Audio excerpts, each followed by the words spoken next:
Lepo pozdravljeni. Še na tem, če sem prav obveščen, pravzaprav zadnjem ali pa oziroma predzadnjem dogodku letošnjega Liberaka. Ta pogovor je posvečen knjigi kolegice Alenke Pirman, ki je tukaj z nami. Ja, tako. Mislim, super publika, še začeli nismo, pa že tako ploskate, kaj pa šele na koncu, res fantastično. Torej, nekako razlog, da sva se midva danes tle dobila zgorej, vi pa majčkeno nižje, je pa izid, nedavni izid knjige, kdaj, v ponedeljek je šla, če se prav spomnim, petek? Čudovito, na prvi pomladni dan je šla knjiga. Super, upajmo, da bo tudi da se ne bojo odprli samo cvetovi, ampak tudi glave s tem. Tako da, ja, naslov knjige je pa Razstavljanje sporne kulturne dediščine, sodelovanje umetnikov in muzejev. Zdaj, Alenka mi je prišepnila, da obstaja za tem, kako je pravzaprav knjiga začela nastajati, s tem povezana ena zanimiva anekdota, tako da mogoče za uvod to poveš. Mislim, nič ni zanimiva. Pravzaprav dva muzeja botrujeta tej knjigi. Prvi muzej je Muzej slovenske policije, ki je bil za mene, ker sem z njim sodelovala leta 2005 in ob tej priložnosti bi pozdravila gospo Biserko Debeljak, prvo kustodinjo tega muzeja, zaradi katerega sem se te teme sploh lotila in jo kasneje, toliko let kasneje, obdelala v doktoratu. Ampak doktorat bi ležal doma zvezan lepo v polici, če ne bi jaz šla potem, mislim, da leta 2022, pogledat Muzej slovenske osamosvojitve. In moram kar prebrati, kaj sem takrat napisala Ameliji, s katero se urednici Ameliji Krajger, s katero se nisva poznali in sem imela strašno tremo. Ampak napisala sem ji, bi morda vzeli v vaš bodoči program knjigo, ki analizira sprego sodobne umetnosti in kulturne dediščine. Danes sem potrta, ker sem zjutraj obiskala Muzej slovenske osamosvojitve, ki se ponaša z umetniško instalacijo, v narekovaju.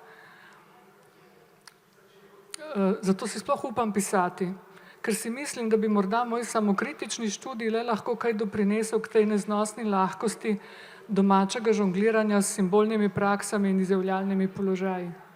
Zdaj, tam je v velikem entuziazmu novega muzeja nastala razstava v Jožetu Pučniku in neznani avtor je v avli tega muzeja razstavo, recimo instalacijo, narejeno iz rdeče vrvice, povezane v 3 vozle, ki naj bi predstavljali 3 Pučnikove bypasse.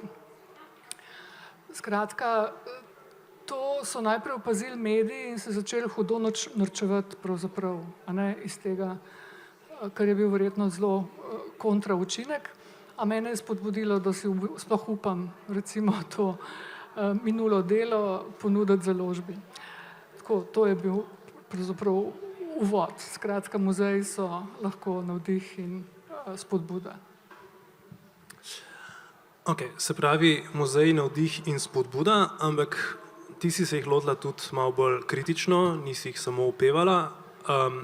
A lahko mogoče poveš tudi še deloma za uvod, kaj je pravzaprav neko problemsko polje, ki se ga lotevaš v tej knjigi? V bistvu obravnavam en pojav, ki je izredno razširjen, še posebej na zahodu, v zahodnih, recimo temu, kulturni industriji. Je pa obroben v smislu, da se ukvarja samo z razstavljanjem, se pravi z medijem razstave, ki nastajajo v sodelovanju neumetnostnega muzeja in sodobnega umetnika. Tako da to je bila v bistvu ena taka osnovna, recimo, se pravi, prečimo 2 polji, dve zahtevni, obsežni polji, ki delujeta, ki se pač uvrščata znotraj kulturne industrije, to je sodobna umetnost, umetnostna produkcija in kulturna dediščina. Kot veste, gre za velike industrije, v katerih se pretaka veliko kapitala, pa tudi veliko občinstva.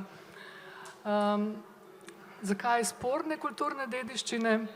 Morda lahko to najlepše ponazorimo z kar, kako bi rekla, konkretno špuro, ne? Recimo na Zahodu bi to najlepše ponazarjali, to problematiko najlepše ponazarjali etnografski muzej, nekdanji, moram reči, nekdanji etnografski muzeji, ki so se v teh kriznih obdobjih preimenovali v svetovne muzeje, ne, World Museums.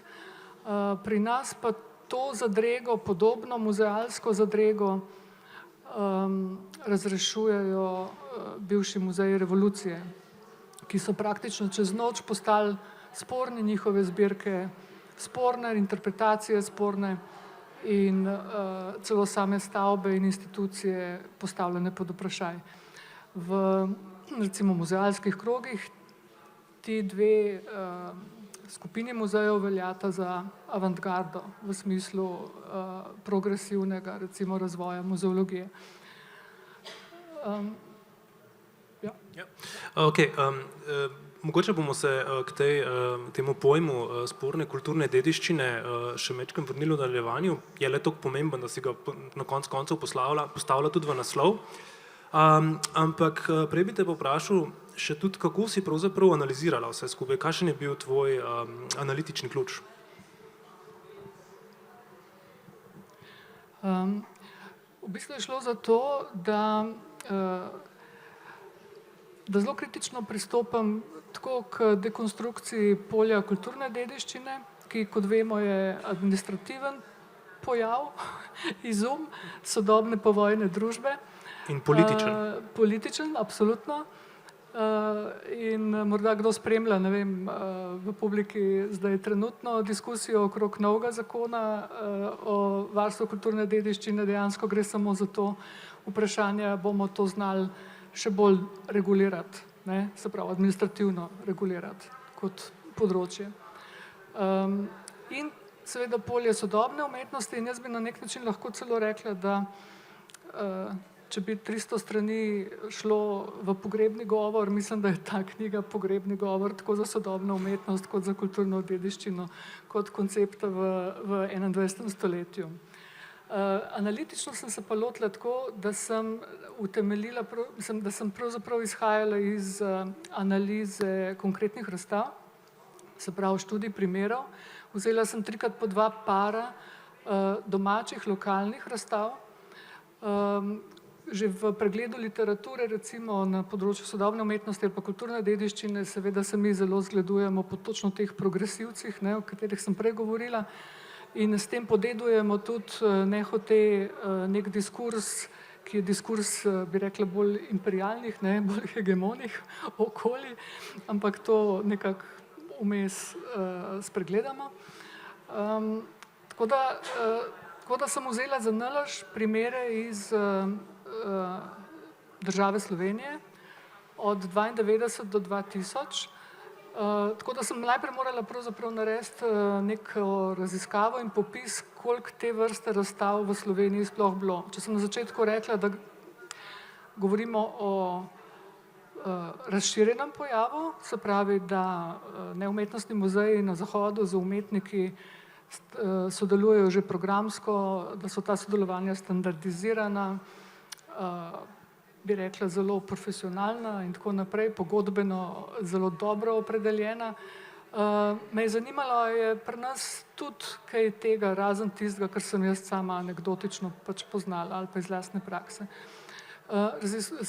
Obdelam 6 različnih razstav, od gradu Reichenburg do Muzeja novejše zgodovine oziroma zdaj Muzeja novejše in sodobne zgodovine, pa Mestnega muzeja Idrija, Muzeja slovenske policije, pa neke skupine teh dediščinskih ustanov, s katerimi smo sodelovali kot Društvo za domače raziskave.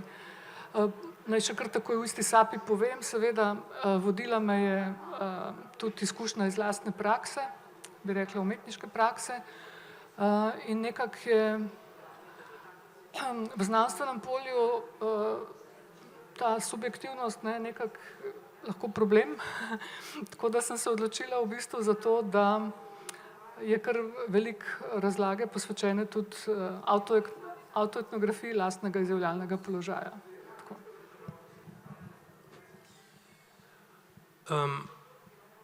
Zdaj si tako dala ene milijon iztočnic, pa ne vem, kje bi začel, ampak mogoče bom jih zavrnil kar vse te iztočnice, pa bom si vzel minutko, da pojasnim pravzaprav, zakaj sem jaz tukaj sogovornik. Z Alenko in Društvom za domače raziskave sem sodeloval, da je bilo med letoma 2016 in 2019, ravno v okviru nekega projekta, kjer smo raziskovali, kako lahko umetniki pomagajo pri posredovanju tako imenovane sporne kulturne dediščine. Zdaj, takrat smo se vsi vprašali, dobro, kaj za boga je zdaj ta sporna kulturna dediščina, sploh če vemo, da imamo na področju dediščinskih študij že celo kopico zelo sorodnih izrazov, problematična dediščina, disonantna dediščina, temna dediščina in tako naprej. In zdaj, če hočemo biti natančni, pravzaprav smo rabili vedeti, kaj to ne bi bilo, ne? In zdaj začeli smo gruntati, ugotovili nismo nič pametnega v tistem trenutku. Hvala Bogu je Alenka se potem lotila zadeve veliko bolj sistematično in veliko bolj natančno. Tako da bi te mogoče prosil za še eno pojasnilo, pravzaprav kaj je sporna kulturna dediščina, kako naj jo razumemo, kako funkcionira, ki jo vidimo in tako naprej.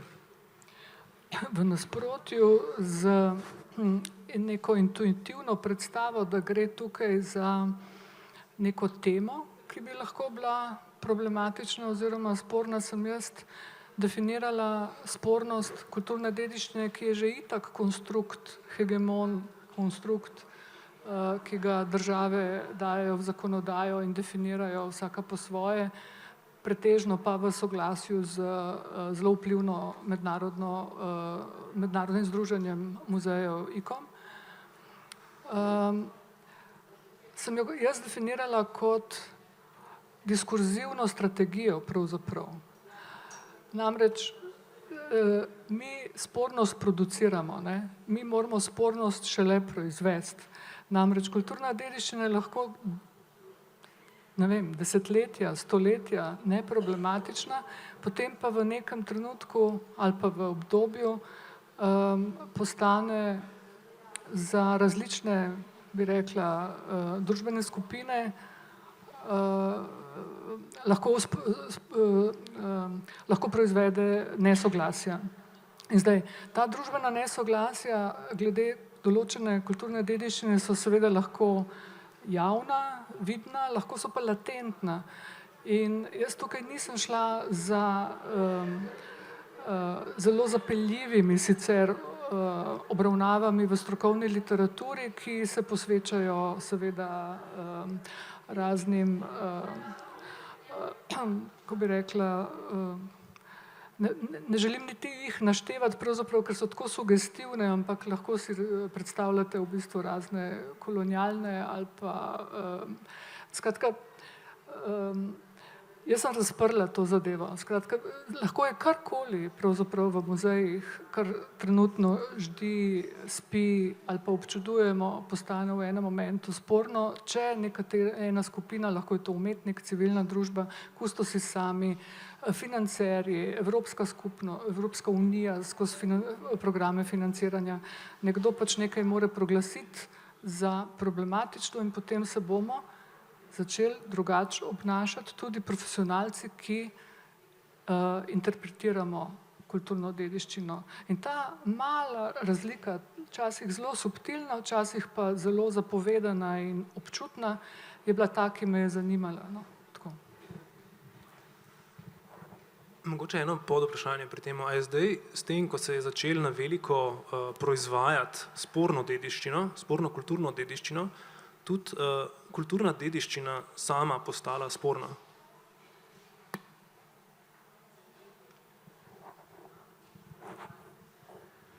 Misliš kot ta administrativni vidik? Ja, a se jo problematizirajo umetniki, morda prej sprašujejo kot tako?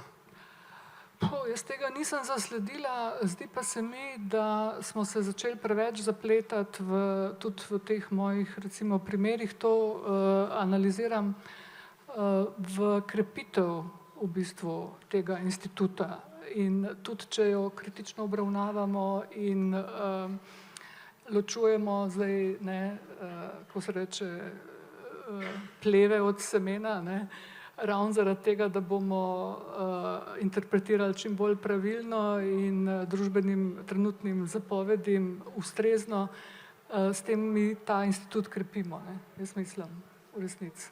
Tako da bi naletela kje na dekonstrukcijo same kulturne dediščine kot tega administrativnega, te procedure, tega dediščinjenja, ki je pravzaprav izredno kompleksno, ampak smo ga naturalizirali v absolutni neki vrednoti, kar pravzaprav je zapovedano že od samega začetka, od povojne zaščite, nekdanjega, včasih se je rekli spomenikov, zaščite v univerzalnem smislu. Se pravi, na nek način dediščina je univerzalna, je od vseh nas, sploh ta svetovna, te vrhovi, a po drugi strani naj bi ta ista dediščina v lokalnih okoljih bila zdravilna, celo povezovalna, kohezivna in jaz mislim, da gre za zelo močno orožarno, skratka, ki smo jo popolnoma naturalizirali, ponotranjili. Zdaj ti pač torej več govoriš o različnih spornih dediščinah, tudi pri nas in kot o nekem torej orodju in potencialno orožju na družbenem polju, na političnem polju. Pa me zdaj zanima, pa to je mogoče bolj tako postransko vprašanje, ampak a je kaka dediščina, ki bi jo bilo vredno problematizirati, specifično na ta način dekonstruirati, pa je ne? To je tako težko vprašanje. Moram priznati, on mi jih je vnaprej poslal in jaz sem en dan tuhtala, ker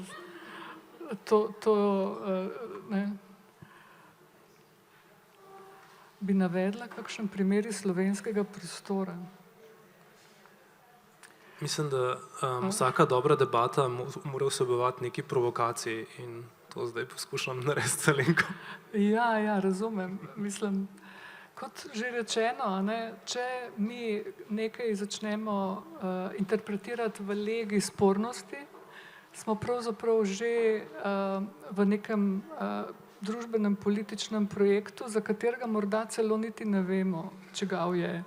Tako da jaz bi se izognila temu vprašanju, zaradi tega, ker jaz nisem aktivistka, tako da kot aktivist vam ne morem ponuditi trenutno na pladnju nekaj, kar bi bilo treba nujno urediti v smislu interpretacije preteklosti. Da bi pa zdaj nekaj ponudila, pa se mi zdi, da bi verjetno zadela na mino nekoga, ki pravzaprav točno to pričakuje. Zdaj, jaz sem se spraševala, kdo je ta, ki ta akt sprožitve, recimo, spornosti do taj neproblematične kulturne dediščine recimo sproži in seveda navadno to so aktivisti, ali pa ljudje, ki pač začutijo, da gre za neko hegemono pripoved o družbi, v kateri je toliko drugih izpuščenih in tako naprej. Lahko je pa to zapovedano od zgoraj, in jaz mislim, da v moji knjigi, ker ena od tez, ki jih imam, je, da Evropska komisija pravzaprav z lastnimi programi financiranja sproža te vrste interpretacije, da bi se posuli malo s pepelom na en najbolj primeren način, da bi potem lahko šli pač naprej brez kakšnih hujših pretresov. In evropski pač program, recimo ta teza je zahtevala, da preverim, koliko slovenskih muzejev je sodelovalo v programu ustvarjalne kulture, tudi v prilogah odzadaj so vsi ti našteti in tukaj sem analizirala en tak primer, kjer dejansko potem vidiš, da so zadeve že standardizirane, že položene na jezik, ne. Tako institucijam kot umetnikom pravzaprav, se pravzaprav nobeden tukaj preveč ne upira tem službam, temu služenju. Ok, super, sprejmem neodgovor. Ampak zdi se mi pomembno izpostaviti to, no, kar verjetno večina prisotnih tako ali tako ve. Alenka je, preden je postala tudi heritologinja in vzporedno s tem umetnica.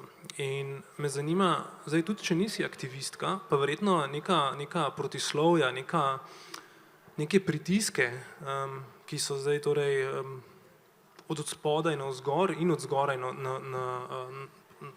spodaj navzgor in od zgoraj navzdol prihajajo, si verjetno občutila v svojem delu kot umetnica. In me zanima, kako se kažejo in pa kako si jih potem kot heritologinja lahko objektivirala, kako si se jih potem lahko lotila znanstveno raziskovati.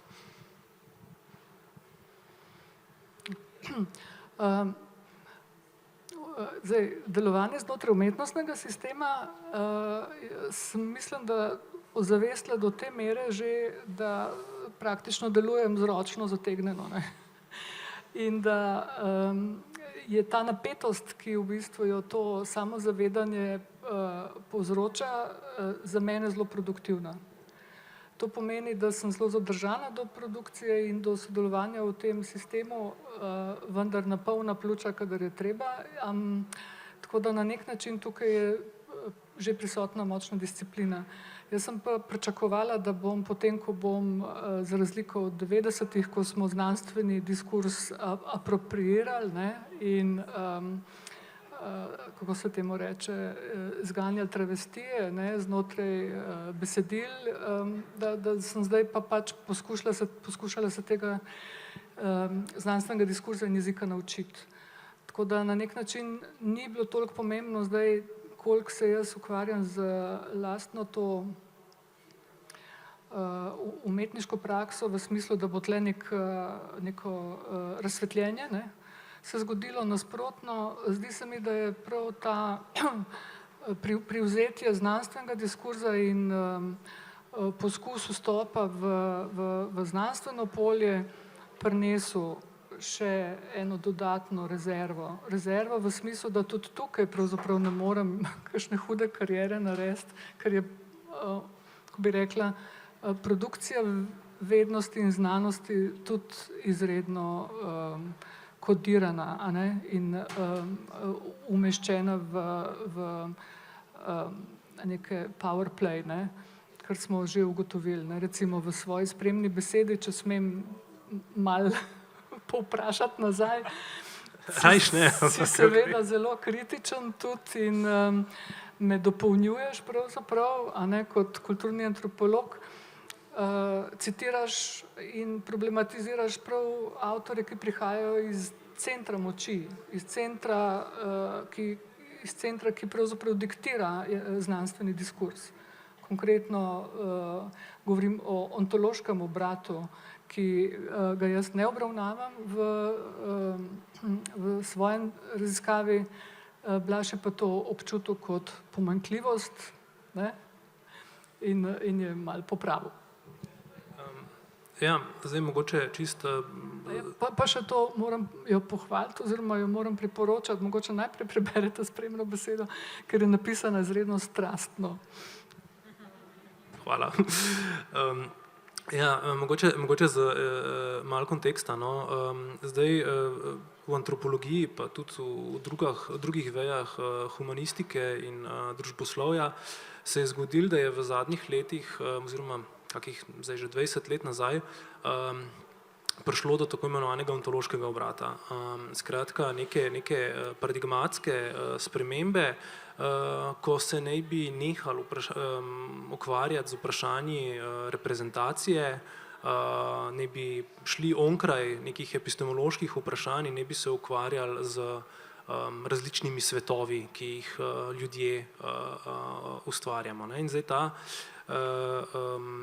in pa torej samim, in kaj v teh svetovih je in je možno in nastaja in postaja in tako naprej.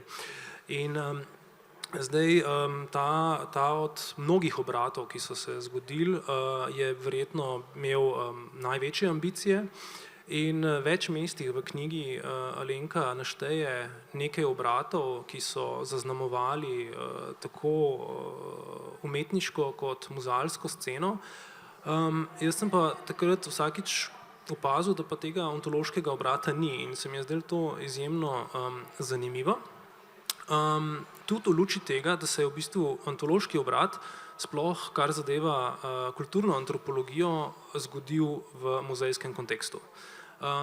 In sicer na Cambridgeu in na univerzi v São Paulo v Braziliji, kjer je pravzaprav šlo do tega, da se antropologi vprašali, zdaj, kako pa lahko mi raziskujemo predmete, ne da bi jih zvedli na neko stvar, ki reprezentira nekaj drugega, ampak kaj nam lahko ta stvar sama po sebi pove.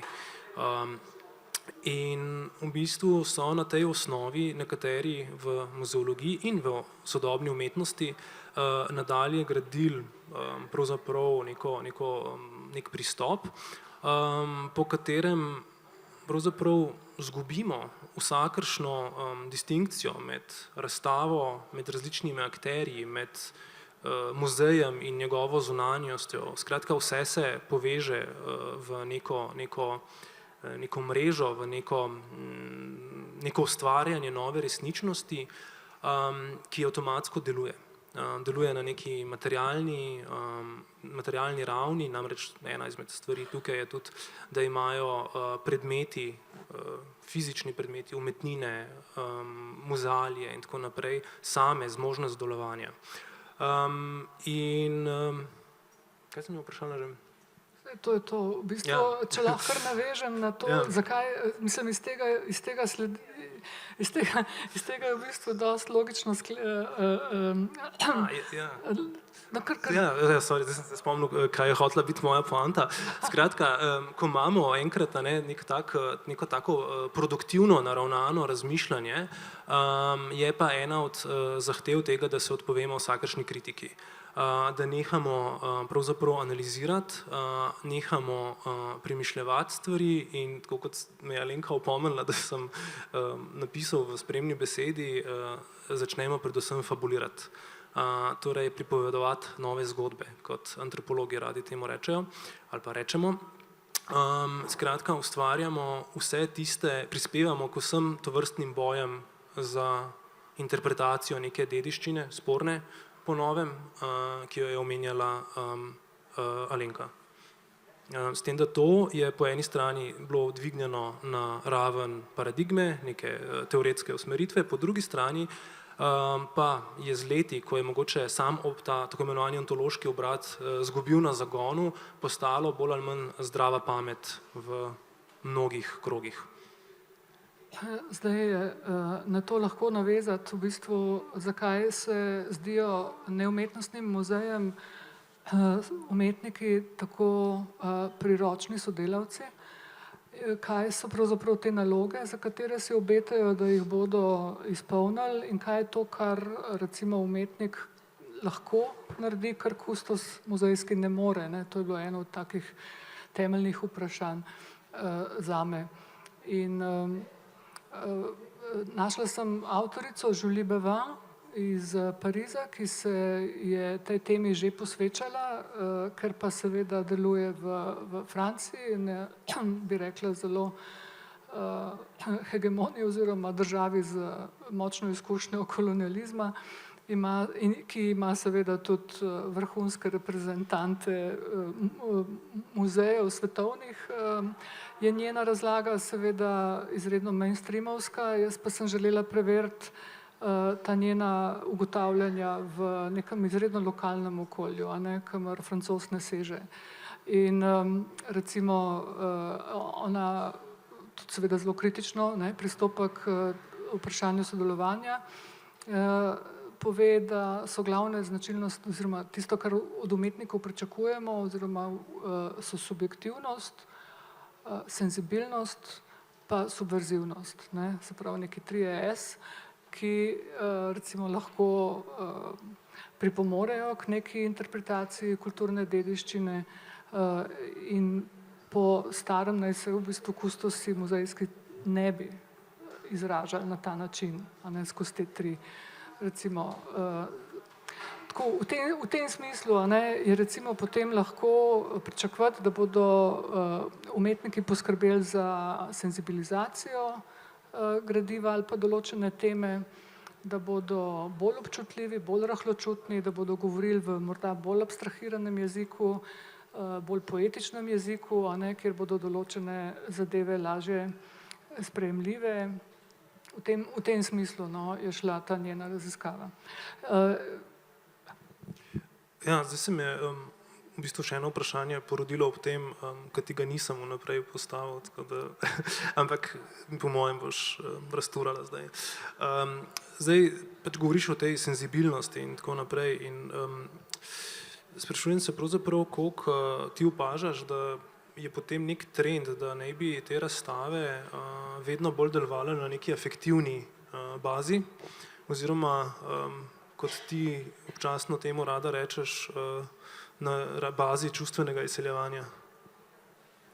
Ja, jaz mislim, da je ta tudi eden izmed obratov, afektivni obrat, da je v bistvu to nekaj, kar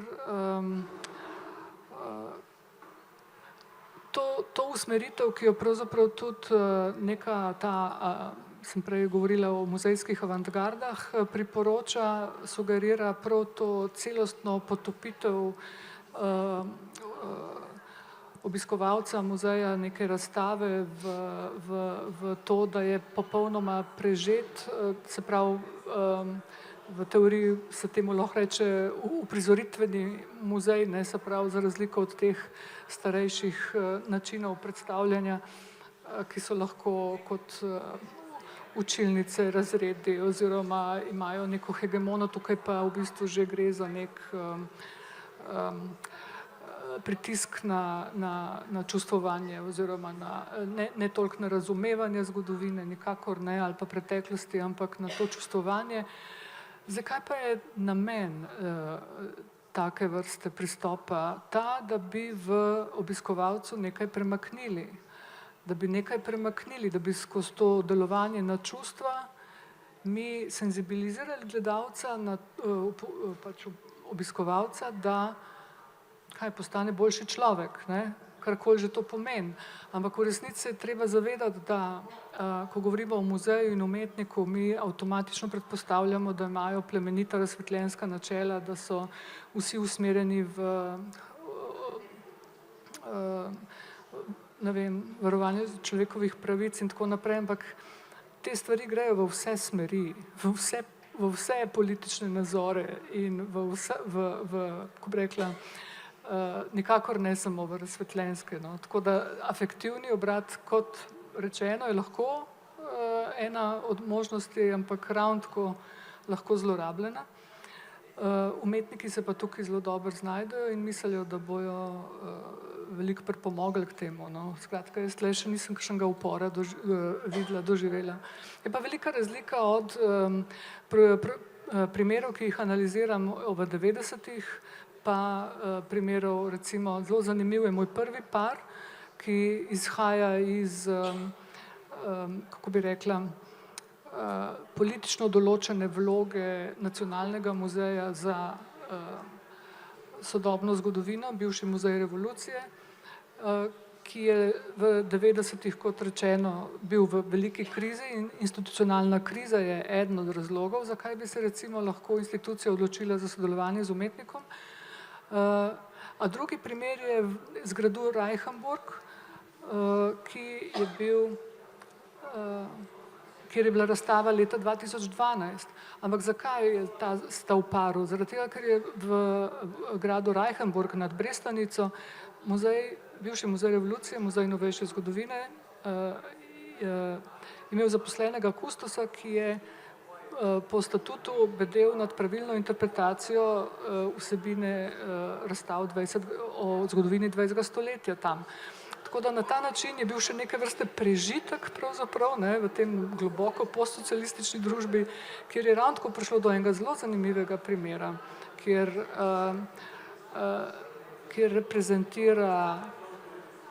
reprezentacijo nekdanjih političnih zaporov, ki jih najbolj poznamo po Angeli Vode, kustosi predstavijo skozi umetniško instalacijo Polone Demšar. Skratka, zelo zanimive situacije, daleč od tega, da bi bile črno-bele ali pa da bi se iz njih lahko norčevali.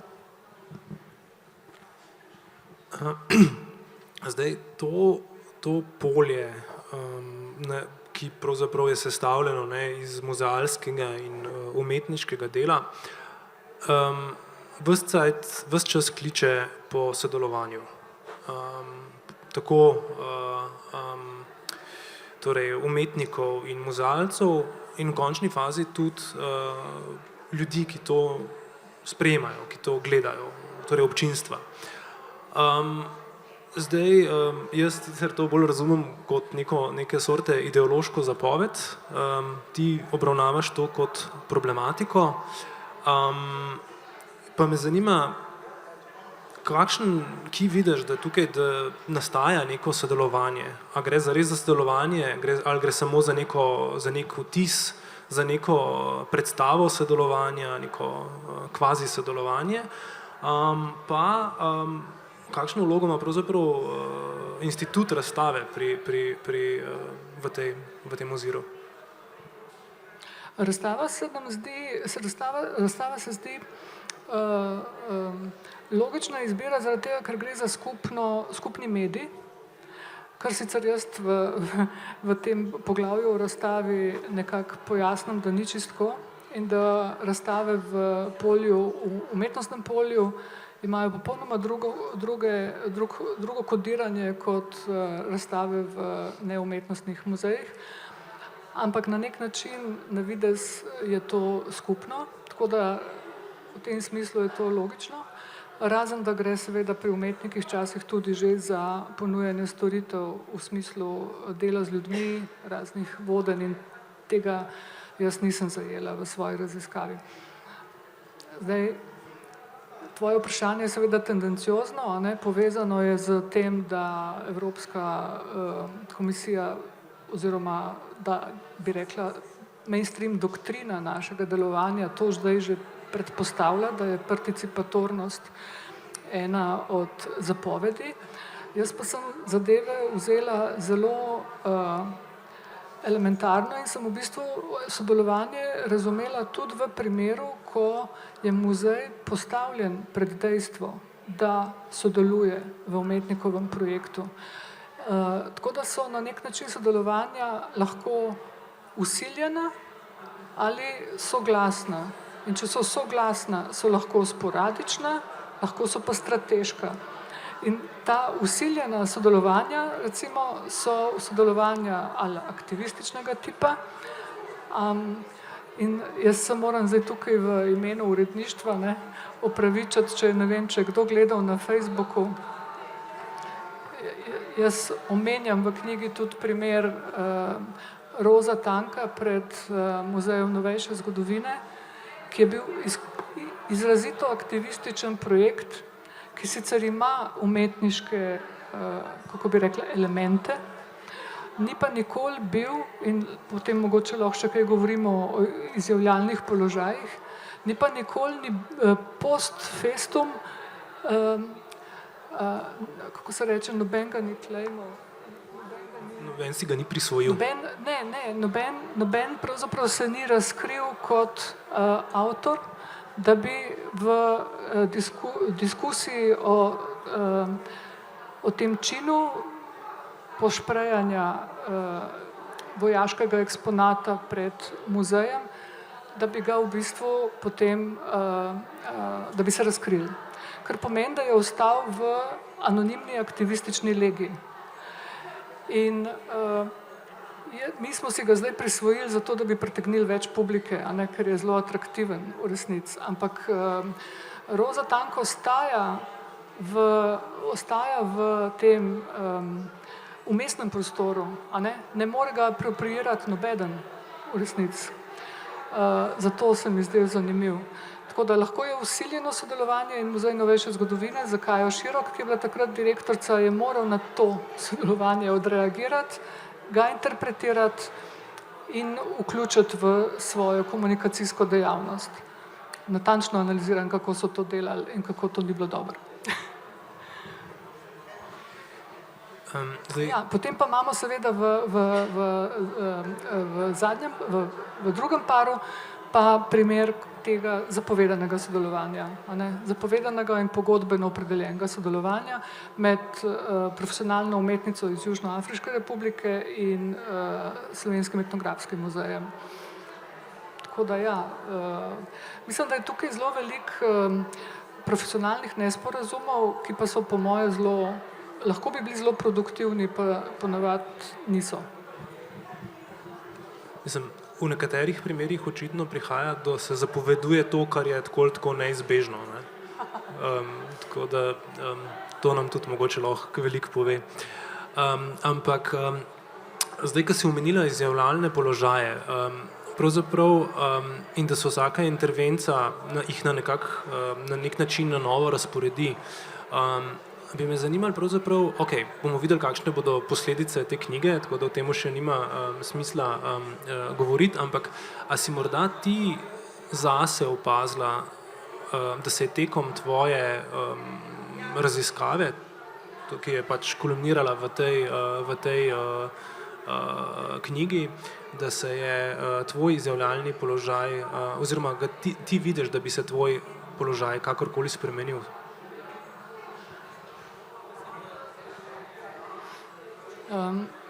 Že prej sem povedala, da imam težave z mojim osnovnim poklicem, tako da zdaj imam kvečjem dvojno težavo, bi rekla. Drugač pa sem lahko samo hvaležna založbi CF, da lahko berem zdaj ta svoj tekst v popolnoma, ko bi rekla, kot nekaj popolnoma novega in skoraj nerazpoznavanega za mene, čeprav sem delala na tem 8 let. Ker je to pač založba, ki jo toliko visoko cenim, da ga lahko zdaj v penzijo. No? Hvala.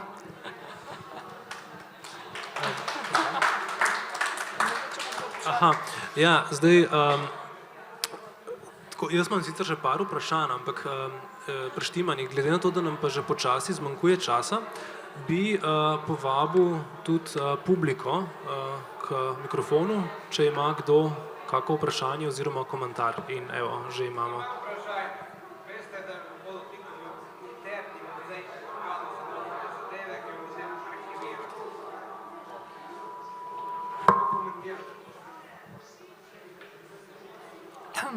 Z muzejem organov za notranje zadeve, ki je zdaj Muzej slovenske policije, sem sodelovala leta 2005 in leta 2014. Knjigo tudi posvečam kustosinji Darinki Kolar Oswald, ki ni naletela na razumevanje v policijskih strukturah, kar nam je zelo radikalno tudi povedala, tako da in namesto rož pač posvečam knjigo. Siceršnjega trenutnega stanja razstave pa ne poznam. Hvala.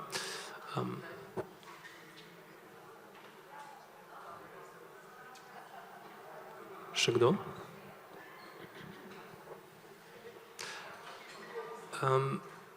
Zdaj eno, pa še jaz si vzel mečkan, če se pa kdo spomne, pa kar pogumno roke gor. Si bom še vzel za teh 5 minut, kolikor imamo na razpolago, eno tako, kot se spodobi, kako se reče, osladno vprašanje, kaj bi svetovala mladim nadobudnim umetnikom in umetnicam ali muzealcem, ki želijo sodelovati na tem področju v prihodnosti? To ni usladno, to je pod pasom. Ne? Mislim, to sem upala, da ne boš vprašal. Celo uro sem čakal na to. Ja, ne, takole bi rekla v resnici, da sem postala skozi to raziskavo agnostik. Ne? Kaj to pomeni? Da zelo dobro razumem, zakaj so nekatere razstave takšne, kakršne so. In da globoko sočustvujem z vsemi kolegi, ki so vanje vpleteni,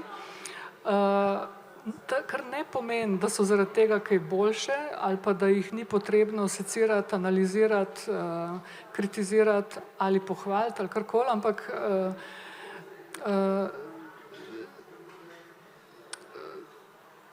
niti ni en muzej enak drugemu, niti ni en umetnik enak drugemu. V bistvu bomo na trgu vedno našli take, ki si bodo ustrezali, glede na poslanstva in glede na ideološke, bi rekla, potrebe. Tako da jaz tukaj ne mislim, da bi bilo potrebno dajati kakršnekoli nasvete. Če bi se pa jaz še kdaj lotila, bi pa verjetno želela to igračko razdreti. Mogoče je knjiga prvi korak k temu?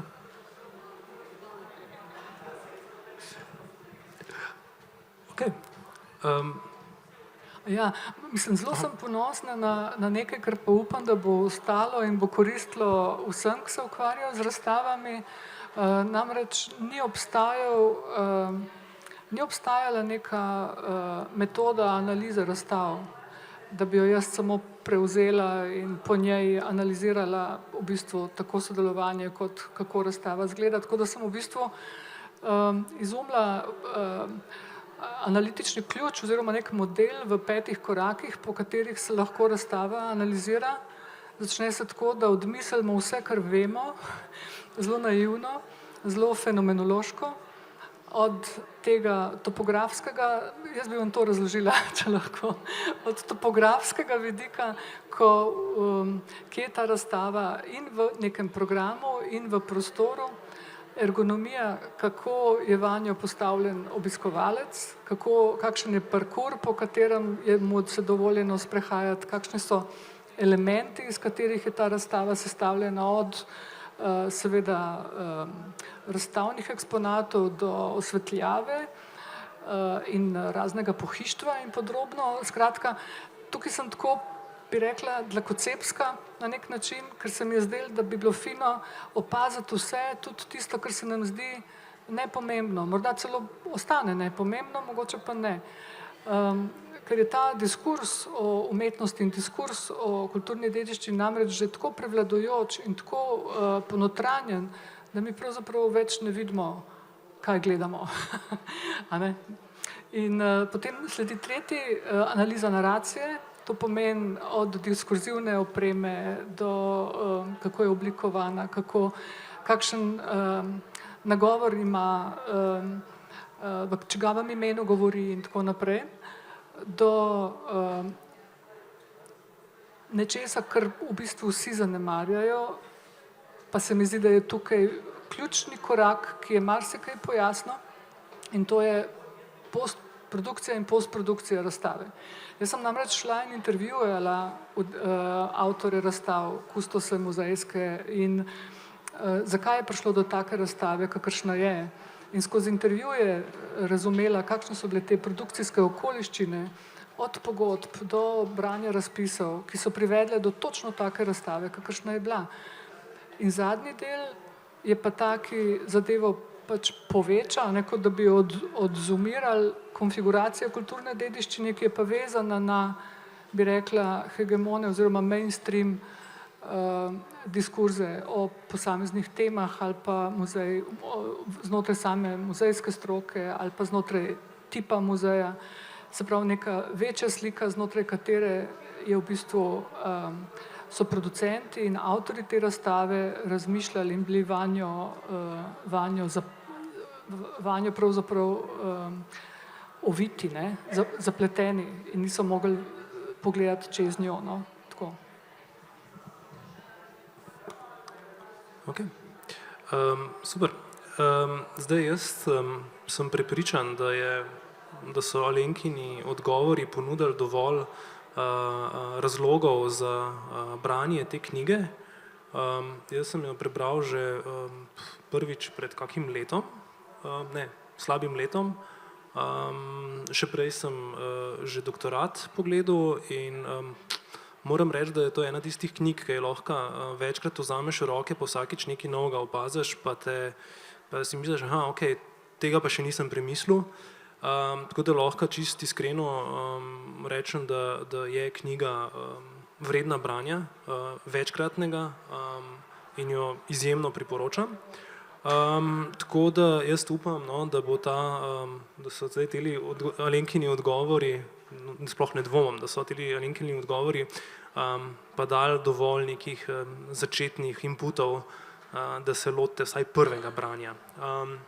Tako da na tej točki bi se vam vsem zahvalil za pozornost, za Alenki za odgovore, založbi, da je organizirala cel dogodek, Filozofski fakulteti, da so nas gostili. Tako, zdaj pa upam, da še imate kaj časa, da tudi v bolj neformalnem settingu malo pokramljamo. Tako da, hvala.